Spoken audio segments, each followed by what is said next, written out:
All right, I figure it's 10:44 and 59 seconds, we can start them. So I'm Ken Hansen, Principal Program Manager, PowerShell, been there for, 14 years or so. And with me is? I'm Joey Aiello, Program Manager for PowerShell as well. And, I guess this speaker is off. I hear myself on some speakers, so I don't know what's... We have a one-speaker system here. Is anybody, check. Can you hear us now? Can you hear us now? Nope. Okay. There's one monitor it sounds like it's not on the stage right. Check. Can you guys hear us anyway as we talk? Check. Anybody? Nope. Still no? Bummer. All right, these guys are hopefully getting this figured out. I hear myself ringing really loudly here, so you're still no? Okay. Check. Well, he's going to have to walk up, you could give him time. Okay. Oh, yeah. Gotcha. Sorry. This is the physical world, not the logical it's the cables world in the back software. Or something. Software-defined audio, right? Software-defined audio. That's right. Software-defined service. That's what we want. Yes. Instantaneous, man. If that was a virtual speaker hosted in Azure, it would be working. Then we could replicate it. Yeah. Just, Disaster fill over recovery, clustering. bring it back, There's one right next to it. Just bring it right back up. That's right. We're all done. Check. Is that working now? You got it? Nope. Still no. Bummer. We might have to get started here anyway. I'm sorry, guys. I can make sure I'm talking really loud. Can you guys hear it all a little bit? I will project this way to the room and try and, yeah, definitely. Awesome. Thanks, guys. Pardon? Oh, it sounds like stage left needs a little more volume as well. Or, I don't know. We'll let the audio guys handle it. We'll keep moving. So we're here to talk a little about PowerShell. Just to be clear, this session is a 200-level session. So we're not going to be drilling into a whole bunch of new stuff that you've never seen before in your life. We'll give sort of perspective of where we're at now, where we're going. We'll talk a little bit about some of that. And we'll talk about heterogeneous computing, in this case, Windows Server 2016, down level, handling different data types, and of course also on the Mac OS and Linux. So we'll start talking a little about the Windows Server 2016, what's in PowerShell 5.0, 5.1, and then we'll delve in a little more into the heterogeneous and open source PowerShell. Before we do that, this is a common slide you've probably all seen before. I'm not going to drill into it. This is kind of what we're headed for with Windows Server 2016. We have really invested in built-in security from the ground up with shielded VMs and others. We have a whole new software-defined data center with software-defined networking and storage, and we have a cloud-ready application platform as we move to Nano and other things. So it's really worth checking out. Come visit people at the booth. Let's talk a little bit historically about PowerShell. This is just put it in context. We'll go through a couple of minutes of this. In the beginning, there was no PowerShell. Exactly. Life was difficult. Automation happened rarely. Maybe you used DOS. Maybe you used VB script. These were the Stone Age days of tools. Later on, we enterprise, and on the other hand, what we did have is Windows NT came along and actually provided a GUI, and so you had server for the masses, right? So they were all out there, but people were just doing point and click and trying to make things work. The next era was sort of what we call the enterprise era, right? And at that time, we had Active Directory came on Windows Server, and PowerShell began to exist. That was 10 years ago. In fact, we turned 10 November 14th of this year. So when we actually had our first release, so we're kind of pleased with that. We'll do some sort of celebration there. We had a new scripting language built around structured data. Actually, I would call it task-oriented and data-driven, if you will. One of the key elements of it was still glue because we worked on Windows. We'll talk about that a little more, and it was good. The next level was full automation, because when we first came out with PowerShell, as some of you might remember, we had 200 commandlets or something horrible, right? So you could do a get process. And if you see Jeffrey do any demos, he sometimes still does get process. I think that's embedded in his fingers now, because that's the only command we had working at the time, and so it just automatically goes there. So we play with get process all the time, us old guys. So anyway, that was the age. But here in Windows Server 2008, we finally had complete coverage almost of PowerShell. We had thousands of commandlets that let you really begin to get the value from the platform.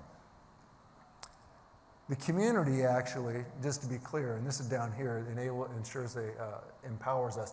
The community's been with us from the very beginning. In fact, before PowerShell actually released, we had people already, almost kind of like in open source mode, actually submitting issues and giving us all kinds of bugs and problems. So we really appreciate that.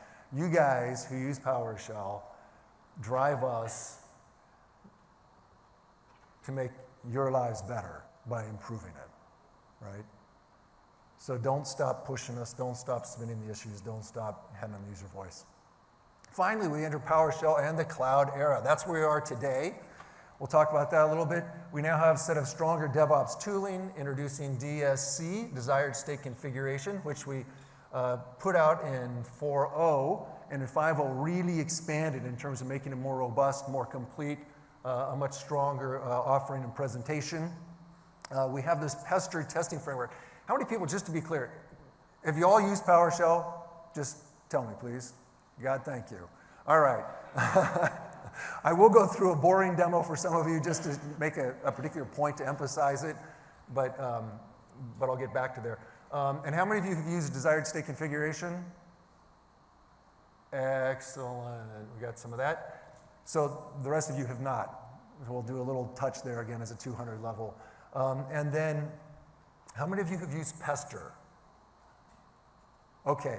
Pester's really a great testing framework. I think we'll touch on it a little bit later, maybe. Yeah, and I mean, great thing about Pester, actually, just to real quick, this is a community module. So this was actually something started by some members of our community that we decided to take into Windows and PowerShell 5 because we thought it was so critical to this sort of DevOps workflow that we've introduced with Windows Server 2016. So, you know, this is really when we're starting to become not just community-oriented, but really embedded in the community and integrating the community directly into the product. Become more community-driven almost. Yes. It's really worth pointing out that that Pester is kind of the first, the Trojan horse or something, the first one that came in.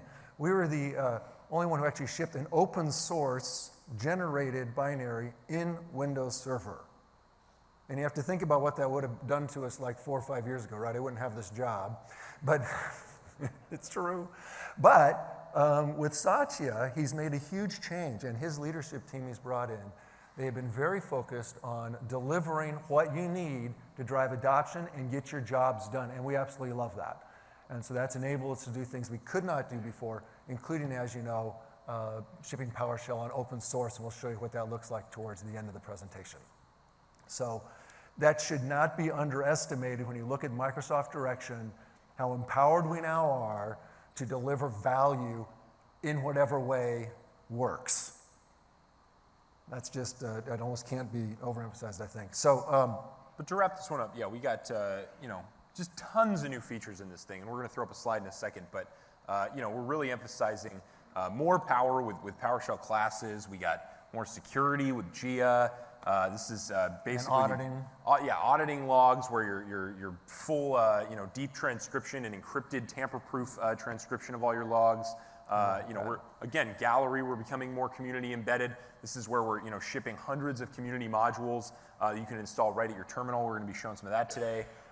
Yeah, just and of course the heterogeneous announcement. I mean, the fact that we're on Mac and Linux. On Mac and Linux, huge. So okay, here. This is actually, I want to step a little bit here and walk through some ideas.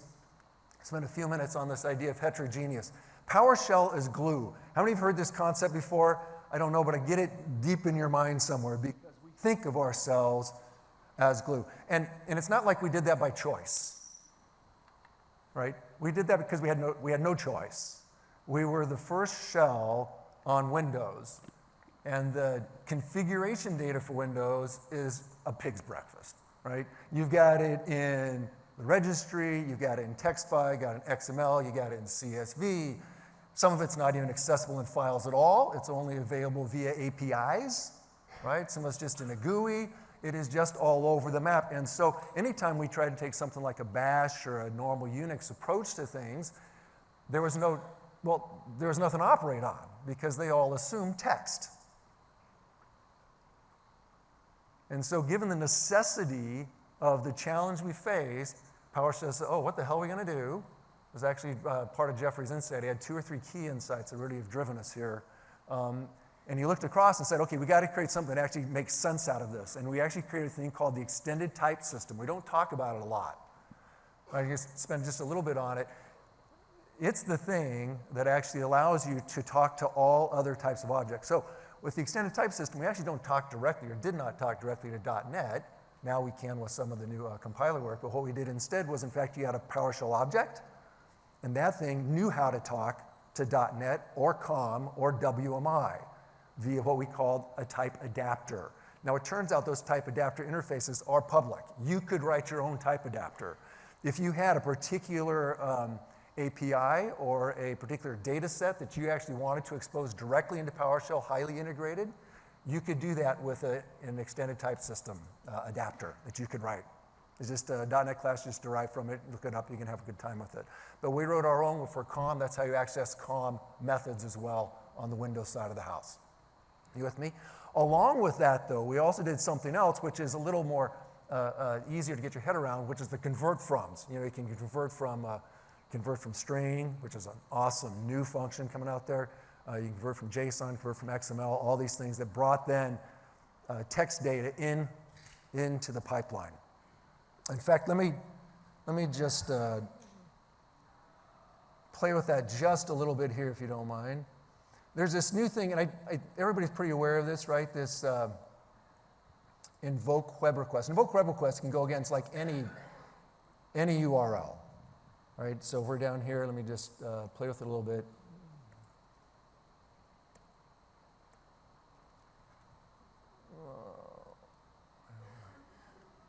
This just gives us a whole set of stuff.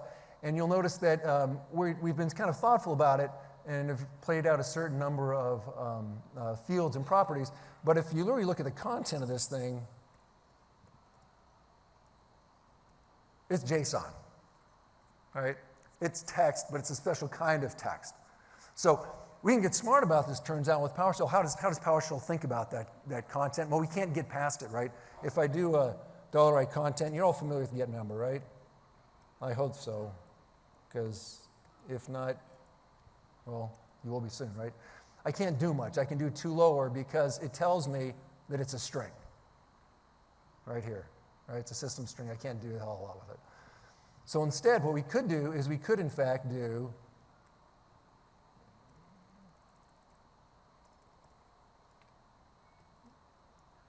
I don't want that one. You got your /backslash there. Oh, it added a dot for me. Thank you very much, tab completion. You know, as Jeffrey says, none of us are great typists, so that's why we have tab completion, but sometimes it gets in your way. Now let's back this up a little bit, assign this to an object, and we'll show you what you got here.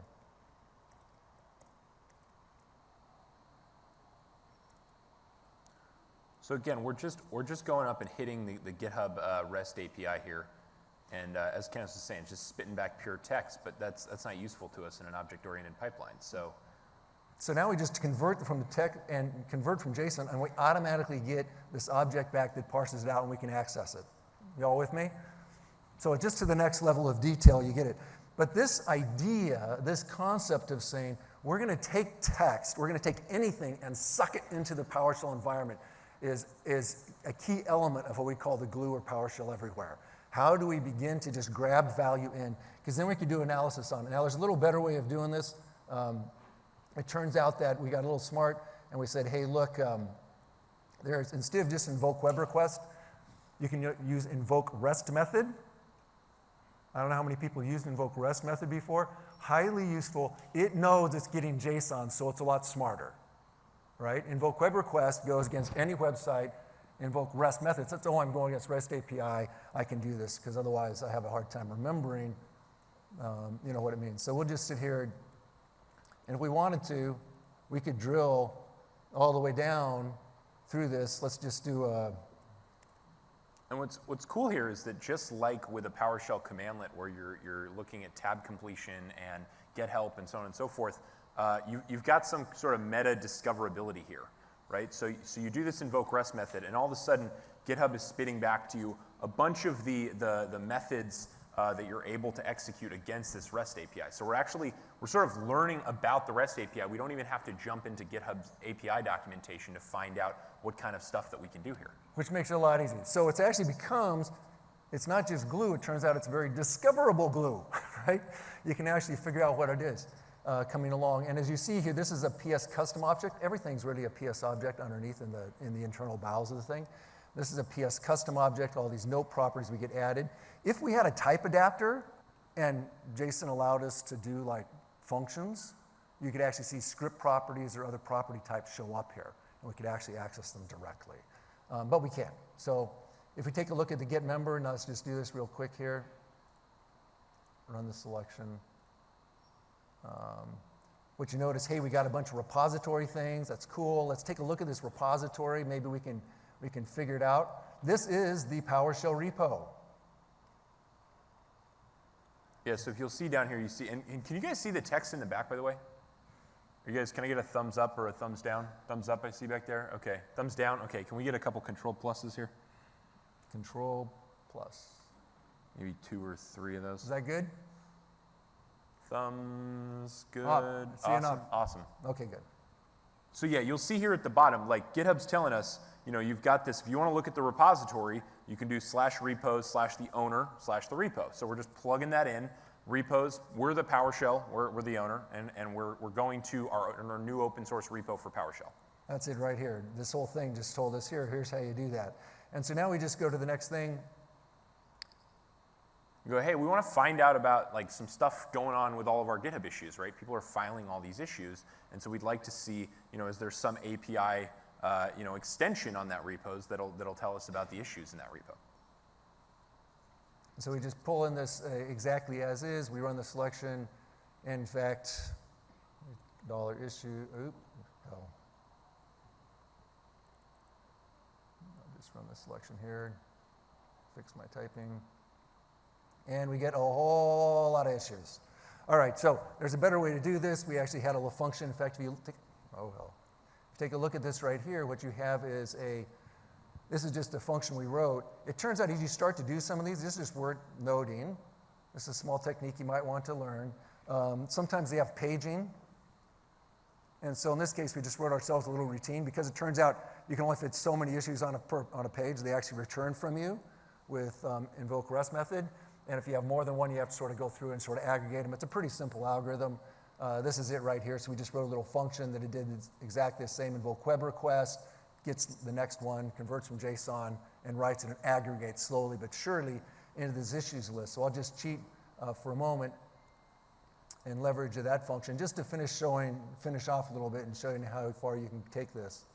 But the cool thing here, just like you guys are used to using the ISC, I'm sure, to sort of discover how to manage a system and then sort of build your script on the fly, you can use invoke REST method to sort of discover how you can operate against a REST API and then actually build a more robust function on top of that discoverability. So if you're like me, you experiment a little bit, you play with it, you see what kind of properties and methods are available, and then you go and actually write something that you're going to use over and over again. Right. And that's where this whole wonderful tab completion comes in.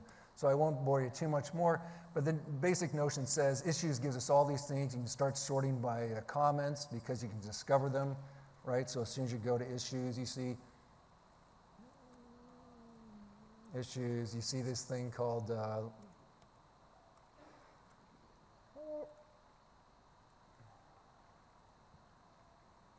comments, and you can say, okay, let's just take a look at this no property comments. What does it contain? And we see that that's an int, so we know we can sort by that thing. Glorious object-oriented pipeline. Right, so we can just do a sort, not a sport, a sort, descending, comments. We get too many of them, so I'm just going to select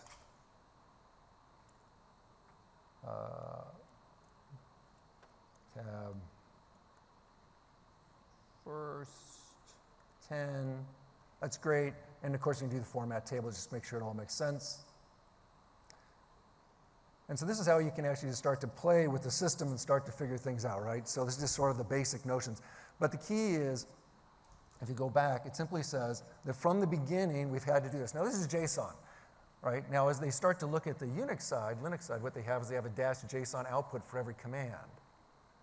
Right? We did that before when we were on Windows, and it cost us millions of dollars to do like 300 commands. But with the convert from, you don't have a problem anymore. You just suck it directly in, you get it. Okay? So that's the whole 10. How do you handle these outputs? How do you handle the inputs? So the key is we've created a discoverable glue that is task-oriented. Now, the glue didn't stop there. The first thing was, how do we actually take it across versions of Windows? We brought it down to Windows Server 2016. This took us a lot of effort. And we continued to make it across all of Windows. Recently, just this past year, we took a long while and actually converted or ported from the .NET framework onto .NET Core. And .NET Core is a very reduced subset of the core CLR, just sort of took out the reflection, all the key pieces we needed.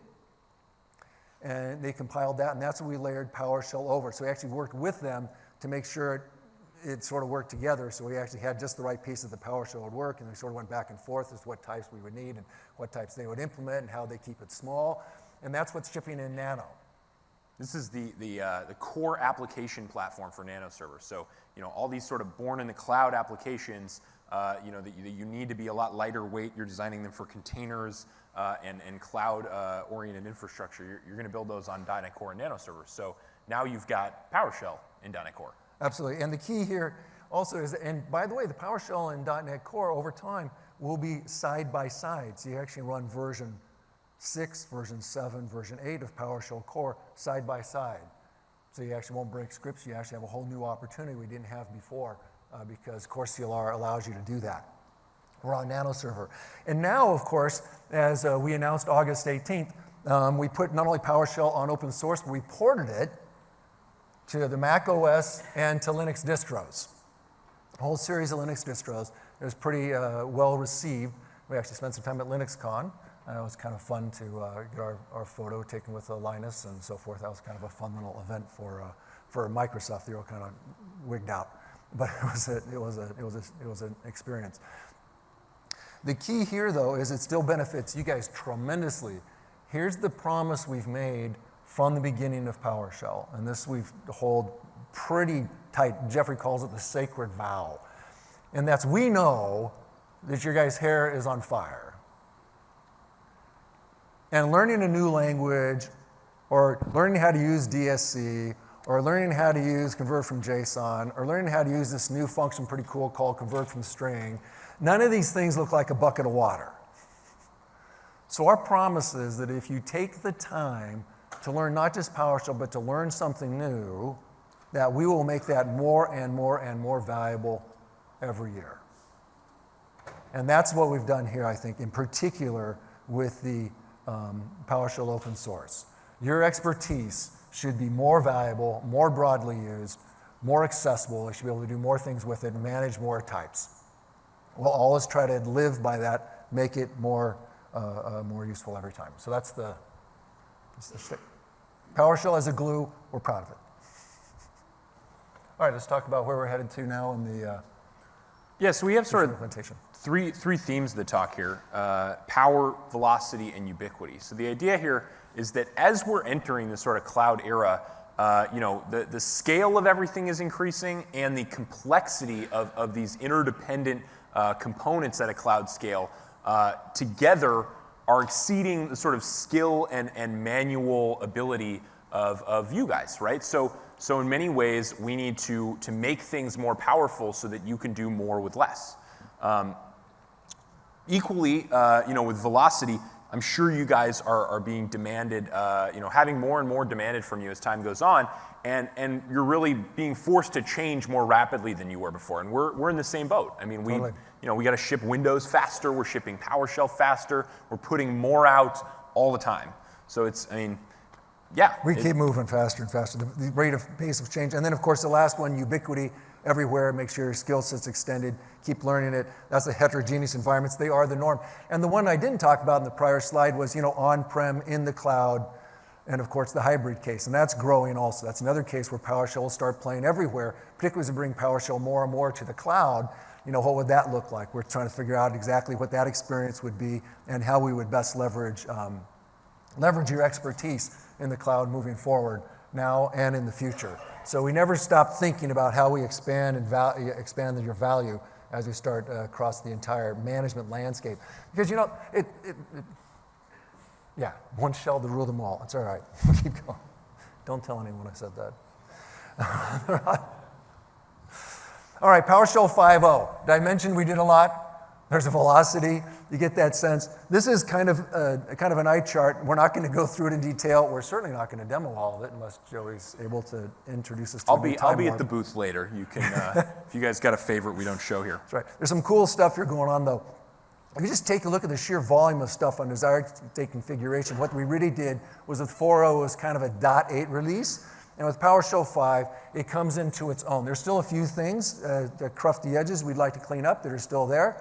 But in terms of sort of local configuration manager, you now get reporting out. You have the opportunity for one node to actually wait for a resource on another node, right? So if I'm on machine A and I need machine B to complete some particular action before machine, or to actually, because it's desired state configuration, to arrive at a particular state before machine A can now do the next step to arrive at its state, you can say that now in DSC. So it gives you the opportunity to talk through that kind of thing. One kind of interesting technology with desired state configuration is composite resources. Anytime you make an actual configuration, it itself can become a resource. One of the challenges faced with that is if I get one from this guy over here and one from this guy over here and one from that guy over there, it could be that you're all touching the service resource, you're all touching services. In version 4, this wasn't allowed. We just sort of blew up because we wanted to make sure the consistency check didn't allow that. Now we have a smarter consistency check so you can actually have a shared resource and integrate and merge them. So it's just a whole myriad of things, including some security stuff as well. Yeah, we've got in system level programming and really a lot of, you see a lot of here that is stuff that's kind of smaller to some extent, but it's stuff that you guys have been asking for a really long time. Right? A lot of these commandlets, something like the archive commandlets, right? The ability to unzip a zip file from PowerShell. It's right? So it's really, it's small, format hex. It's just a hex dump, right? But these are things that make my life easier. I'm sure they make your life easier. It's just stuff that sort of rounds out the rough edges, as Kenneth was saying. So, it's really, this was a release where we really looked to the community more than ever to make sure that we were doing the right stuff. Absolutely. Maybe we should touch on the classes a little bit. You want to show them that one? Yeah, I think we're gonna. You want me to do that right now here? Yeah, let's pop in. Yeah, then we might pop back to a DSC one, but let's see where we get the classes. Yeah, so let's switch over to 5 here. So classes, right? This is system level programming in PowerShell. So how many of you guys write C#? C# developers. So not a ton of you. How many of you are familiar with object-oriented programming as like a general concept?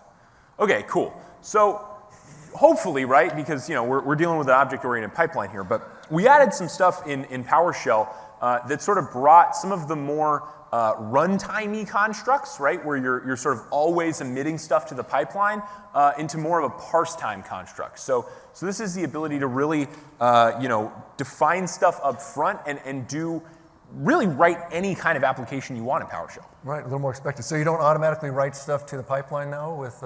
No, yeah, and I'm going to be going over that right here. So, awesome. so there's a couple things, right? So first, I've defined this class car, right?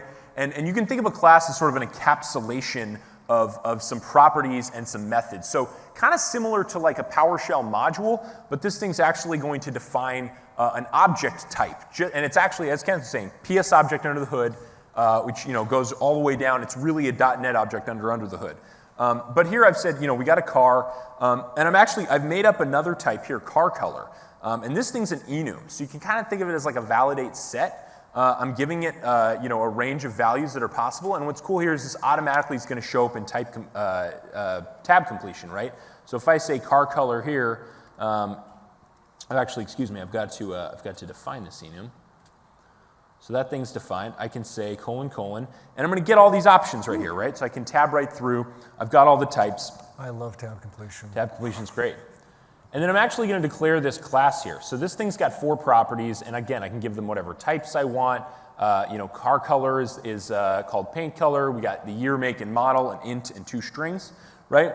And we're actually allowed to define a constructor here. So this thing basically says, hey, when I make a new one of these car objects, whether that's with new object or with this new static method, this is what I want to assign to the internal object to give it all these properties. So you'll see down here, we actually have this is the new static method that I was talking about here. So this is very similar to new object, except it's way faster, because this is being done at parse time. So we actually can load this thing here, and I get $A, and $A tells me I've got this object right here, right? Paint color, year, make, and model. And I can actually pass this thing to get member, as we were showing before, and you'll see that we've got some methods on there, and the type name is car, right? So we can literally define anything as a class. And what's great here is that because PowerShell is now cross-platform to Mac OS and Linux, as long as you're staying purely in the PowerShell language, everything is going to work absolutely cross-platform, right? So I can make applications, I can make any kind of internal business logic that I want in these classes, and that's just going to work across your MacBooks, your Linux servers. We were kind of surprised, in fact. Of course, if you could drill down into the OS level capabilities, then it's going to be a little different between the different versions. We were surprised. One of our customers, early adopters of PowerShell Core on Linux, actually had like 3,000 lines of a real production script. They changed 3 of them, and it worked across everything. It worked across Windows, it worked across Linux, and it just worked. Because they were dealing with it at a certain level, they were staying essentially in PowerShell. And the idea of classes is now you can get all the concepts you want in one place, and you don't have to leave the language unless you want to for other particular reasons, but you can handle your job in one place and make it portable and leverage your skill set. Yeah. Now, we've also got, I just want to point out here, I'm also defining a method inside of this class, right? So we've got a 2-string method, which PowerShell will try and sort of guess what your 2-string method is anytime you make an object. But here I can very explicitly say, hey, when I have this car object and I want to convert it to a string, I want you to concatenate the properties exactly like this. So I'm actually going to build a string with the paint color, the year, the make, and model, so that when this gets emitted to some string somewhere, or I've got to go send it to a Linux text shell across the water, I'm spitting out this blue 1992 Toyota Camry, right? I can also, and by the way, these are the new return semantics Kenneth was referring to. So actually, inside of this method, typically in PowerShell, with this old return semantics, if I emit a variable just by itself, that's going to go to the pipeline. It's going to be emitted to out default, and it's actually going to return to the pipeline. Which does confuse people if you've never done the script before with PowerShell. It's one of the first steps. It's just, you got to get past that. So every time you guys define a function, right, when you get to the end and you want the function to spit something out, you just type that variable there. With a class, because you're encapsulated inside of this object, you actually have to use a return value to spit that out. And so that means that we can write things to the pipeline and not be worried that those things are going to be emitted to the shell until we explicitly use return. So this is sort of a way to give you guys parse time return semantics without breaking the existing way that functions work. It's awesome. So very cool stuff. It's a great set. And then I noticed, like a lot of you, only like 1/3 would actually use DSC. Let's going to go through a brief DSC thing for a second. I'll show you one example here. And I choose this example when we've done, there you are. I choose this particular example because frequently when people do desired state configuration, and when I first demoed this thing with Jeffrey Snover, a couple of years back, a few years ago, we did a whole machine, right? We built the machine with desired state configuration, built a website, and you could actually see the machine come up. We had the VMs that got created all with DSC, and it was a very kind of greenfield thought. Make sense? And I've noticed as people have started to adapt DSC that frequently they do it in that way. That in fact they think, okay, I've really got to get my head around this whole new technology. I've got to go find a new greenfield and actually create the whole system, and the whole system should be under the control of desired state configuration. Now that's fair because desired state configuration does try to assure that you remain in a consistent state. So that's valuable to do that. But one thing that people can consider to take advantage of is instead of sort of more that vertical ownership of the entire box is more of a horizontal approach, if you will. What if you could set the firewall rules across all of your servers, right? And make sure they always stayed there. What if there's some networking settings that you could set and make sure they always stay there no matter what anybody did to them? In one case, this is kind of amusing to me, in one case, a guy came up to me and said, you know, I love this desired state configuration. It solved my political problem with my application team. He said, what was that problem? Well, it turned out that he was on the networking team, I think, or they were one way or the other, and the one team was always putting this new the software. They were assuring that a certain set of software got deployed and was executing on, you know, these 100 servers.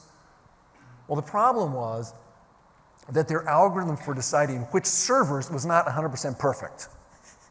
And so it would go and actually just consume enormous cycles on these other guys' servers where he didn't want them. And he's going, it's driving me crazy. We've tried to talk to them. They don't quite get it. And their algorithm, they're nervous about changing it because they don't want to break anything.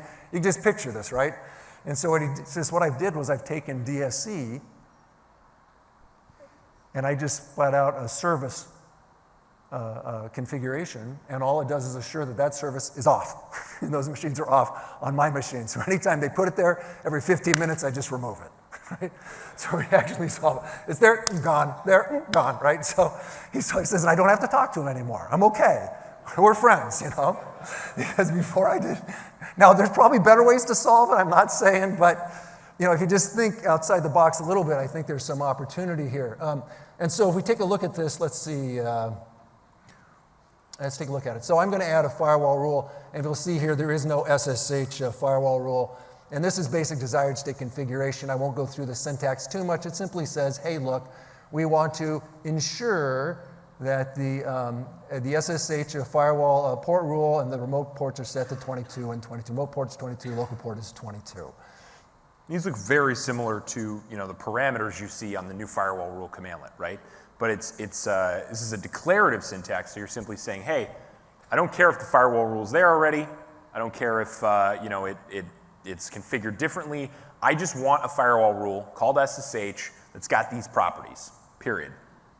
Exactly. And so we run this thing. This generates the MOF, which is the intermediate language, right? That sort of runs the configuration. It generates, here's what we want it to look like.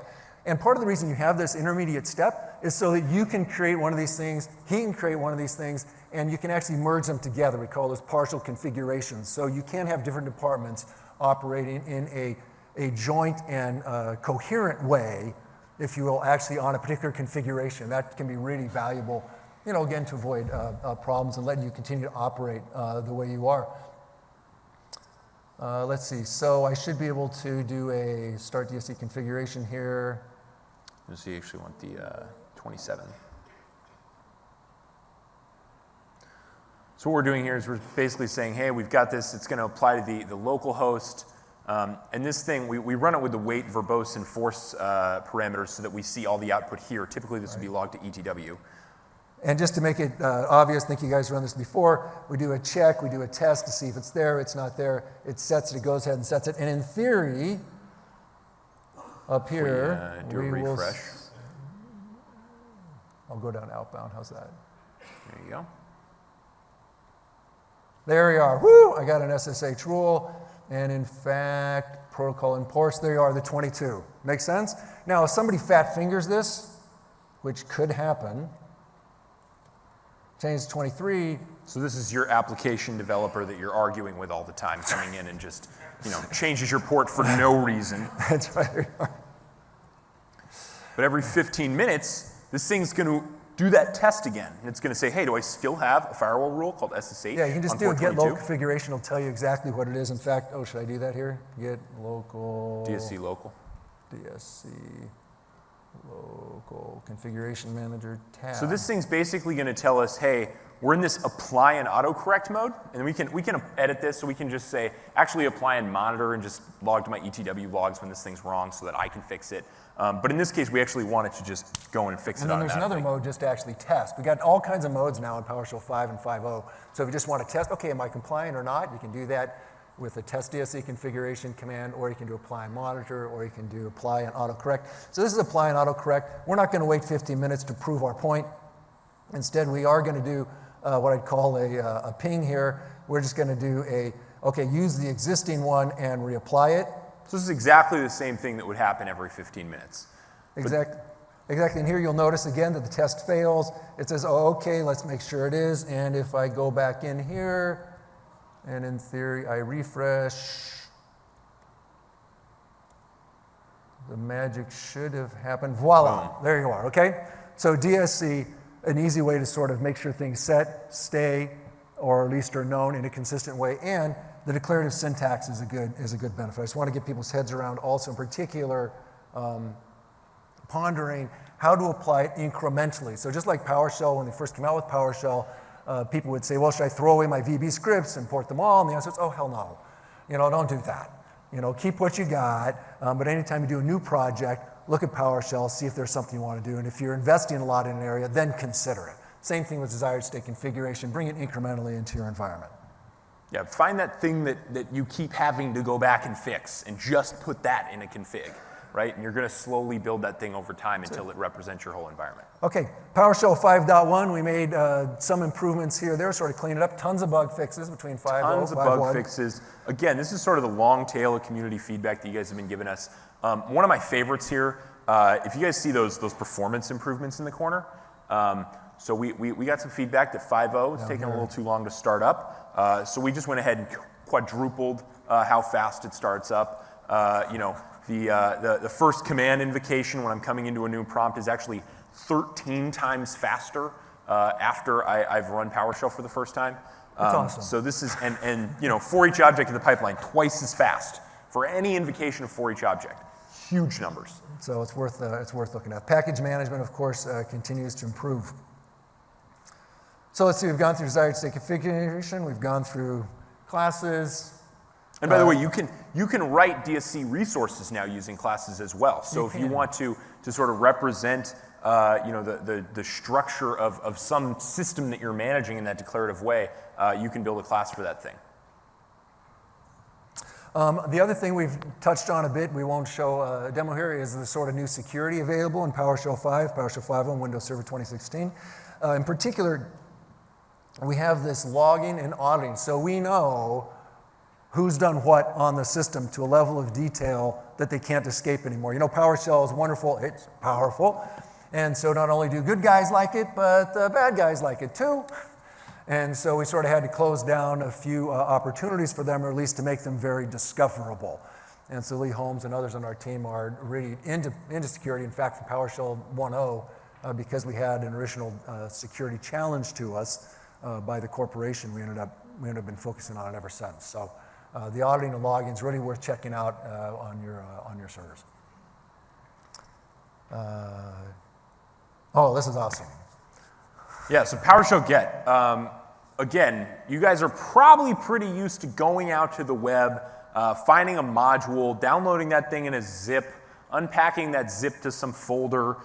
It's a pain, right? So we went ahead and created a repository online, the PowerShell Gallery. And with this thing, anyone out there can just publish any module they want in an automatic way, and then we can pull those things down programmatically. So this is great for automated scenarios, especially you should check out. We're going to be talking about like a continuous integration and deployment pipeline.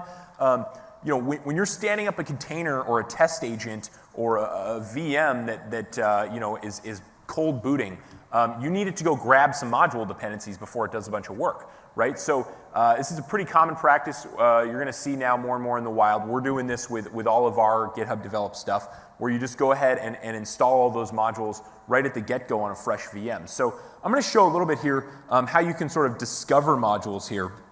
Find module, this works right up against the gallery, and this thing is just going to simply say, hey, I want to give it a string, and let's go look for every module on the gallery there that contains the string Azure. And it could look against an internal gallery too, right?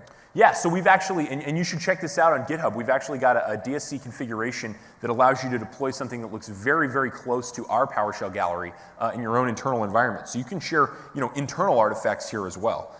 Which would be really useful, of course, when you want people to use a common set of modules, a common set of approaches, a common set of configurations. You can just easily do that now. Yeah, and so, and what's awesome here too is you have versioning constructs, right? So instead of like throwing that internal module on an SMB share and pinging your guy across the hallway to say, hey, there's a new version, you should download this to your machine, you can just do an update module and pull in a new version of that thing, and he's going to see it by himself. So, we search for Azure here. We've got all these Azure modules. There's a ton of these things. I'm not going to go through quite all this, but we're basically able to, sort by author. We can look at this in a slightly different way. So I'm just saying, hey, let's sort by author here. What do we got? And you'll see a ton of these are from us. A ton of these are from our community. A lot of these include some DSC resources. I'm kind of proud of the PowerShell gallery. I will say we're up to about 4 million downloads now, a little over actually 4 million, 500,000 just last month, which means people are beginning to use it. If you're not using it, you might want to start and join the rest of your peers. We probably have 1,500 almost contributors now to it. So let's keep on that thing, because it just makes it so much faster to get your job done. Steal code. Totally, yeah. Legally. And so what's awesome here, I can actually, I'm sorting here, or I'm filtering here by the sort of official Microsoft Corporation modules, and then I can simply, pass that thing to install module and just go ahead and install, 50 some odd modules to my machine. So I'm not going to do that right now. It's going to strain our network a little bit, but similarly, I can look for stuff from the PowerShell team. This is actually one of my favorites right here. It allows me to basically say, hey, show me all the modules that have DSC resources in them. Right? I can do the same thing with functions, with commandlets. I can also look for, I know there's this X firewall resource, but I can't remember what module it's contained within. So I can actually go, hey, show me the modules that contain this DSC resource. Okay, X networking, this is actually the one Kenneth used to demonstrate that firewall rule. And in the future, we're thinking there's going to be more and more of these Linux modules that show up. So I can actually just sort by an arbitrary text tag. And this thing's going to tell me, hey, these are either related to Linux or running on Linux, and you'll see we've actually got some PowerShell core editions of Azure PowerShell already out there. That's freaking awesome. So these things are already running cross-plat on Mac and Linux. So very, very cool stuff. Is the right one? All right, so the next step in terms of is, as we sort of put some effort into, is sort of the new DevOps approach. This includes, of course, desired state configuration, but also pester. How do you actually make changes, get them tested, get them out there, and spin very, very quickly as you start to empower your teams and your organization with the DevOps mental model. And this will be drilled into on Friday. Yeah, Friday at, I think, 10:45 by Mark Gray. I don't know if he's here. Mark Gray and Michael Green. They will drill in depth into the overall pipeline here, the CI/CD pipeline that you can leverage with PowerShell. We just sort of maybe give them a brief taste for it, I guess, now. Yeah, so just really quick, I'm actually going to switch over to 8. Okay. So the idea here is that I'm able to basically, with nothing more than a git commit, kick off a test agent using either Visual Studio TFS or Visual Studio Team Services. This thing right here is some configuration data for a web application that's being deployed using DSC, and I'm taking this thing from a dev environment to a test environment. And when I bring it up to that test environment, I want to add a new CNAME record to my DNS server. So I'm actually just going to add here one line. And again, this is really just a very brief overview. Definitely check out Mark Gray's session on Friday for exactly what all is happening under the hood. I'm not sure everybody's got this. I mean, there's a notion of configuration data. People kind of familiar with that at all? Kind of, yeah. So there's the configuration that I showed before, and then in order to populate different fields and properties in there, you might want configuration data that comes from another file, actually. And so we've actually enabled you, we won't drill into it here, but we've enabled you at DSC to sort of separate, okay, I'm going to write a resource. Oops, excuse me. I own the stuff underneath. I'm a developer. Hey, I'm more of a DevOps guy. I'm going to own how we configure the whole system. and somebody else who allows you actually just to change things like this and take it, just the configuration data itself, just the data, not the way you configure things. I still have servers, I still have whatever VMs I have, but now where they live might change as I go from test to production, right?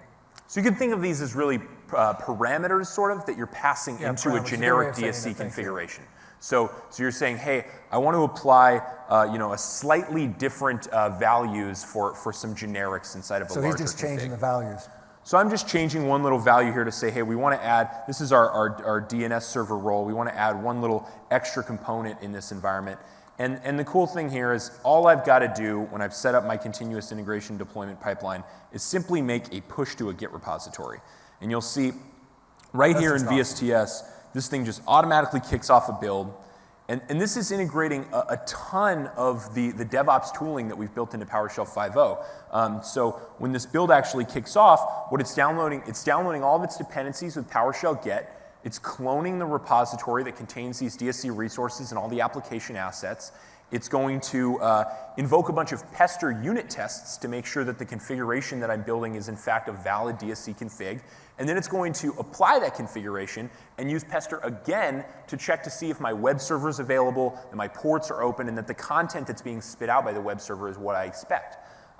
So actually, once these tests pass, we've configured this thing to also go ahead and spit out a release build. So as soon as that happens, we queue up a release here, and this thing is, takes just a few seconds, and basically this test agent 2.contoso.com that existed in the sort of dev environment, I've now added this www.contoso.com to point to that. So where the application expects test agent 2, we now have this layer of abstraction on top of that where the www loads actually the same application. So you can sort of modify this layer of abstraction on top of what the application sees as completely generic. So this is a really great way to just move things from a dev to test to production environment. It's so fast. I mean, you didn't do anything but push.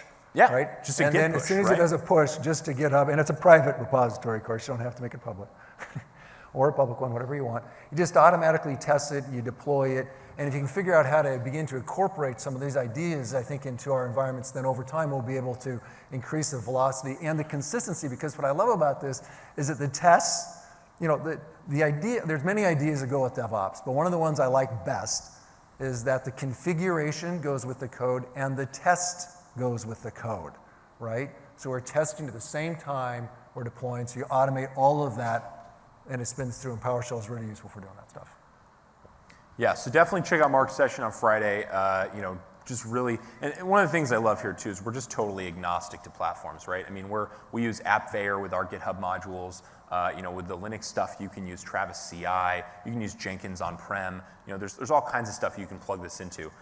So it's really a platform agnostic DevOps. Yeah, the other piece we didn't mention too much was the script analyzer. Script analyzer is really worth running on your box. It simply tells you, hey, is your script's good, bad? In fact, I think that's open, right? And so they can add new rules and contribute to the whole. Script analyzer actually employs the CI/CD pipeline itself, and actually every time you publish a module up to the PowerShell gallery, we're running script analyzer against that to make sure that there's no egregious violations of certain security constructs or that sort of thing. If you have issues, file them on GitHub. We'll take a look at them, or somebody else can take a look at them. They can fix them. We've made definite improvements based upon the input since then. Clearly on velocity, we have PowerShell Core, allowing you to stand up and tear down servers with Nano. The gallery allows you to bootstrap your scripts. So we've put a fair bit of work into the power part of it. We've tried to describe that a bit. You do less work, you get more value. Into the velocity part of it, how do you actually move things faster and faster? And of course, last but not least, and we'll spend the rest of the time on this, ubiquity, which is how do we get PowerShell everywhere and what does it mean? We've open sourced PowerShell, made it cross-platform, so it's now available, as you know, on Windows, Nano, Mac, and Linux. And of course, down level. Interestingly, so people are sort of aware, we have a PowerShell plugin for VS Code. So I'll show you what VS Code looks like, and that sort of goes everywhere. It's a nice cross-platform PowerShell editor now for us. It's in its nascent state. It's just kind of beginning, as I get reminded every time I get frustrated by it. He keeps reminding me like for hours last night. But the point is that it's beginning, it's improving, and it's based on this notion of PowerShell editor services, which is also really a great idea. So And editor services is going to allow us to sort of light up, we want more text editors, more platforms, more pluggability so that you get that ISC-like experience everywhere. Yeah, we're looking at Emacs, we're looking at Vim, we've got some Sublime support already, really cool stuff. Nice. So we're here everywhere. We already previewed. We should GA sometime in 2017. It's ambiguous. We're going to, really when we GA depends a great deal on when we hear from the community and when we sense ourselves, kind of the union of those two things, or the intersection, or just want to look at. When those are both true, we will ship it in GA mode. Right now we're doing it. People do come up and ask, okay, why do I care? What does it mean to me? So let's go through that just a little bit. If you are currently a Windows server or PowerShell user, it simply means two things. One, you can now laugh in the face of your Linux companions that have never tried PowerShell and give them a PowerShell experience, say, aha, I knew you'd love it. Second, that's the most important. The second thing you can do is, in fact, your skill set can now manage more things. If they're screwing up, you can fix it for them. So you have this opportunity now to actually grow your value. And by the way, not only that, though, this should be here somewhere, not only that, but you now have a whole community that can contribute. And this is really huge, I think. We've had, before we actually even released, we actually had somebody do a pull request for us and actually fix a few bugs. When we put out the PowerShell gallery a year or something, it's only been a year, we've had we had like 4 million downloads. I'm just astonished by this ramp thing. But we put out the PowerShell gallery just a little over a year ago. Before we actually announced it, we'd flipped the GitHub repo to public mode the night before on a Wednesday. We were going to announce it on a Thursday. So somebody shifted it on a Wednesday. Within hours, somebody in our community had gone up, found it. I don't know who was lurking. But anyway, he found this thing and gave us a 600-line pull request to go fix some of the resources. We responded, said, thank you, we need you to change these two things. He said, no problem. Minutes later, we actually accepted the full pull request before it was public, officially. So the community is just incredibly powerful. It's a very impassioned community, and so I think this gives them a great opportunity sort of to take it to the next level, not just being community oriented, but more community driven. So take advantage of it. Please file the issues. Please participate. I know I'm belaboring this point, but it's like huge for us. I'm actually, if you don't mind, I'm going to throw up the GitHub repository right here. Let's do it. Just drill into it a little bit. Actually, you want to switch over to 8 for me? So as Kenneth was saying, the awesome thing about this is we live and breathe in this repository now, right? So when you come and file issues here, or you file feature requests for us, or you give us design feedback in existing issues, you're talking directly to the engineering team where they do their work, right? So this is, a lot of people say, what does it really mean to be open source? I'm not a developer. I don't write code. I'm not going to send you pull requests, which we do want you to send us pull requests. And don't feel, you can't, because we're going to work really closely with you guys, when you submit those things. We're just people. We're friendly. We won't bite, but we will help you sort of get your code up to snuff. But you can just come here and just tell us what you think, right? And we're going to get the people writing the real stuff are going to get right back to you. So, definitely here and before I go too far, just come download the thing, right? We got PowerShell 6.0 alpha. It's out there for all these platforms. We're expanding the list of platforms that support what .NET Core's got out there. We've got a Docker container if you don't want to put the bits on your actual box. Which is cool. Really, really cool. And as we were saying earlier, this actually works side by side on your Windows 10 machines as well. So you want to throw that thing down. I've got on my machine just two little shortcuts at the bottom. One of them's full PowerShell. One of them's PowerShell Core. But we've also got this, this contribution guide. Come check this thing out. This is, going to tell you exactly how to file issues. Submit tests, docs, code, whatever you guys want. We've also got this sort of governance policy here. So this is how we're approving changes and approving new designs for PowerShell. And actually, if we pop on over to the PowerShell RFC repo, this is a repository where we actually, this is me right here, there you go, where we actually have these specs for new features that we potentially want to implement in PowerShell. And so you can pop right into the issues, and these, we have extremely, long, thought out discussions on how we're going to do, new stuff in the PowerShell ecosystem. And so the idea here is that this isn't, again, it's not just community feedback. This is really driven by the community. And in fact, you can submit your own RFCs with new design proposals right into this repo via pull request. I don't have to do the code. I can just do the thinking and perhaps do it. Yeah. And then we'll talk about that thing, and we'll either approve that thing via vote, or we'll say, hey, we think this thing should be changed or whatever. But the idea here is that there's a consistent, constant back and forth. And we're just really excited about this repo. I mean, this is open source is huge for us. So to be able to have actually PowerShell and not just all of our DSC resources and modules is phenomenal. It's awesome. And we're not quite all the way there. We have not yet open sourced the local configuration manager for the LCM, but the rest of PowerShell is all essentially there, and you can start helping us improve it, including the set of commandlets and so forth. So help us out. Management products, we got a single stack. Let's see other values. Just a quick shout out to the various Linux users. As we talk to them, just so you know how we're addressing them, we're not trying to say actually that they need to drop Bash or Perl or anything else. We actually interoperate really well with these things. This goes back to the whole, let's take the text, whatever they have, and we'll make it an object. It turns out we're layering over them pretty nicely. We can provide a nice layer of sort of abstraction for them. So in fact, you can have the same kind of code that actually runs in 2 or 3 or 4 places. And we'll talk a little about how to write that, I think. We have, I think, enough time here. So when we talk about portable modules, right, what does that really mean?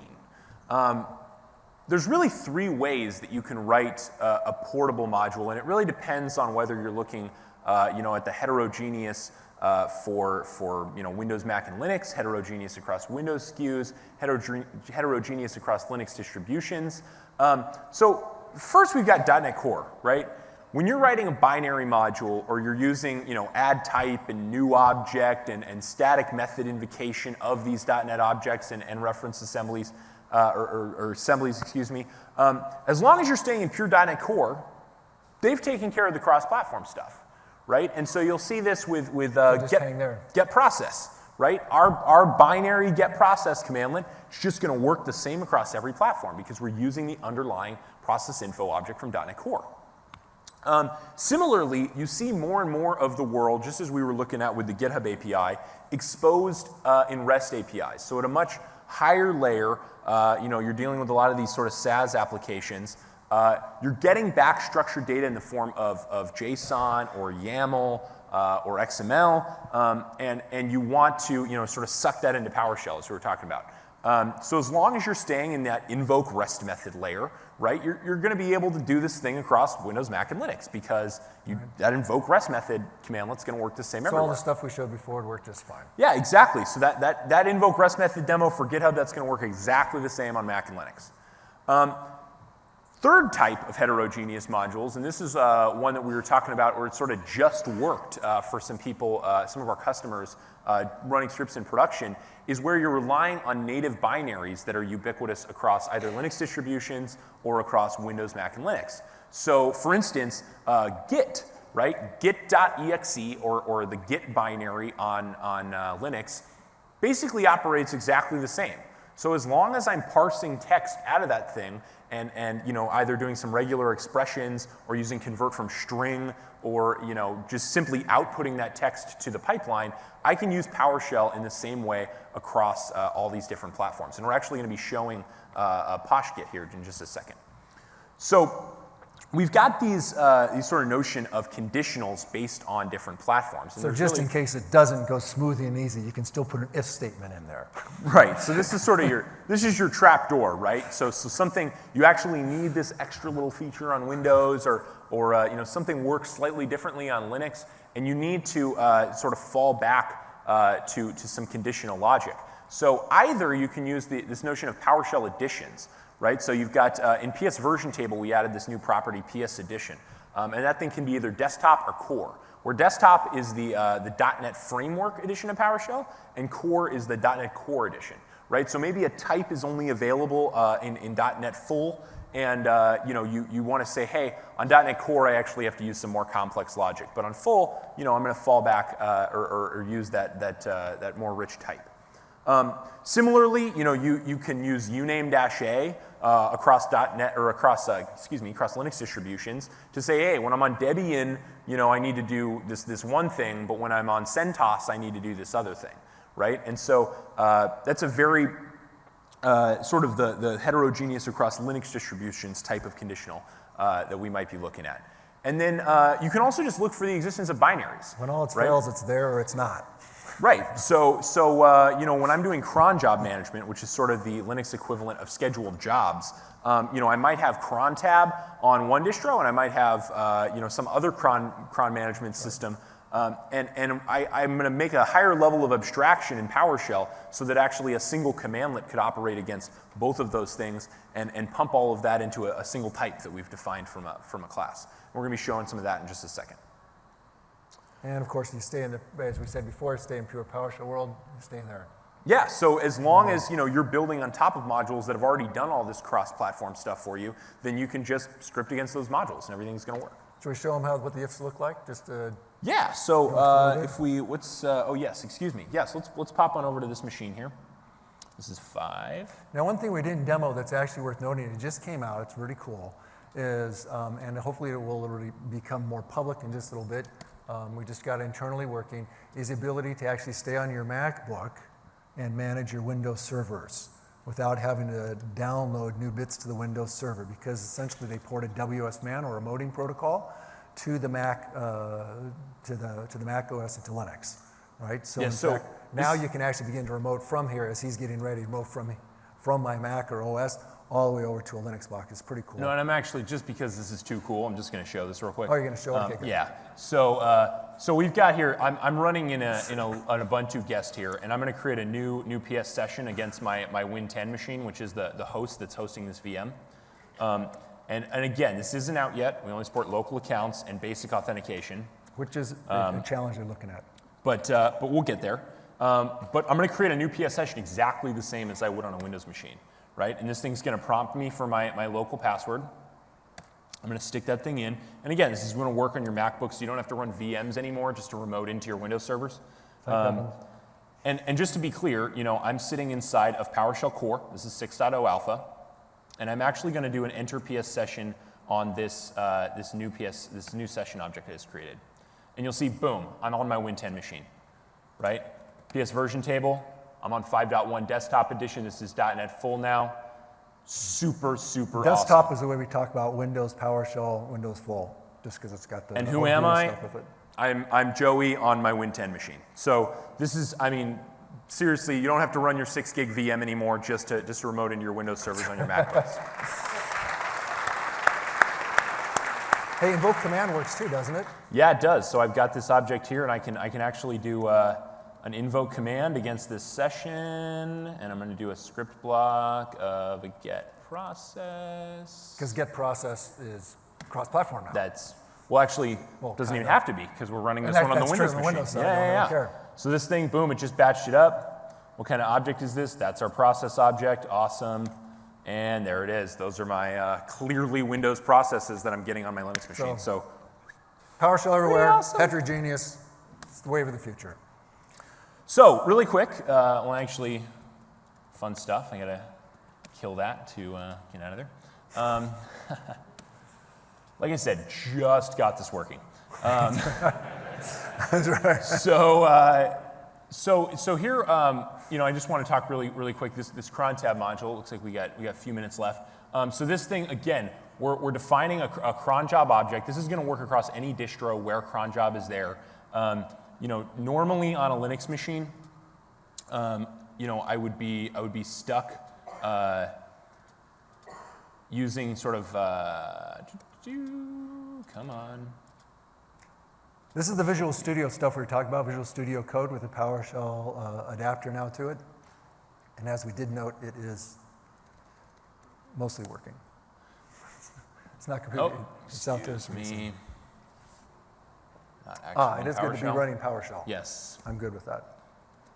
So all right, we import this module. So typically we do this cron tab-l, and you get this really like arcane text back at the thing. Like, what is this doing? I've got some cron job. I don't know what any of this means. So we've just wrapped this up in some regex. We're just doing string splitting with some separators, and boom, get cron job. It's going to run cron tab, and it's going to spit back this cron job object that's been defined as a class. So if I pipe this thing into get member, you can see this is a type. This is a type cron job, right? We've got all these properties. This is all discoverable. You're going to get the filtration that you're used to. So I can say. And this demo, to be clear, is actually up on PowerShell demos, right? So if you go to the GitHub, we got a whole series of demos up there already about there was anything that will work on Linux or otherwise. So don't be bashful. You just download the demos. You clone it. It's easy to clone. It's just a little button to click. So this guy, I'm like going to make some new cron jobs here, right? So we've got a few, and I can go, hey, like I actually just want to know which of these are running every day, right? So this is the same where object filtration that you're used to. And I'm sorry, can you guys see this okay, by the way, in the back? Not really? Okay, hold on. There we go. Well, not quite too much. All right, that better? Yeah, okay. Yep. So again, it's the same where object that you're used to. I can filter on these things, and it's just way clearer what's going on. So we encourage you guys to write more of these things. Definitely come check out this cron tab module to see how this is implemented. But again, it's not super crazy stuff. We're splitting up a string here, right? And we're building up that object. What's that? Do you have one of the ifs? Yeah. So also real quick. Just want to show how you can do this sort of conditional across operating systems. So if I look at, oops, I'm going to pop into PowerShell. I've installed PoshGit actually just as it works on a Windows machine right here into my Linux machine. And small bug with PS readline, so I'm just going to remove that real quick. But if I do dot source my profile, it's going to load in PoshGit, and it's going to try and write this prompt to the screen. So you'll see I get some errors, right? And while it might actually work pretty good when I'm sitting inside of a repository, do any of you guys use PoshGit, by the way?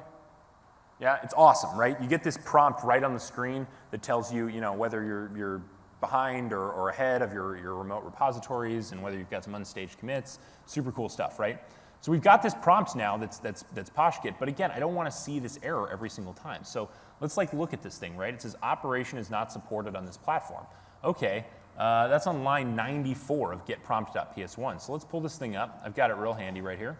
Okay, it looks like I'm using some assembly that's clearly Windows only, right? We're checking for whether I'm a Windows admin or not. And I can make this a little bit bigger here. Let's just pop it open all the way. Yep. So all I got to do is just say, look, I don't need to run this code on a Linux machine. So let's just add this new runtime variable. We've got an is Windows, an is Mac, and an is Linux variable. And this thing is just going to return true or false sweet, huh? if I'm Windows or Mac or Linux. So I'm just going to go ahead and wrap this thing in an is Windows block. Save that. I'm going to remove PoshGit. It's a remove module. And I'm going to re-import PoshGit. And boom, no error, right? So, by the way, PoshGit, awesome. Props to the author and maintainer of PoshGit, because this thing did just work cross-platform, right, with no modification. I didn't do anything else except add that is Windows line. So super, super cool. That's it. So,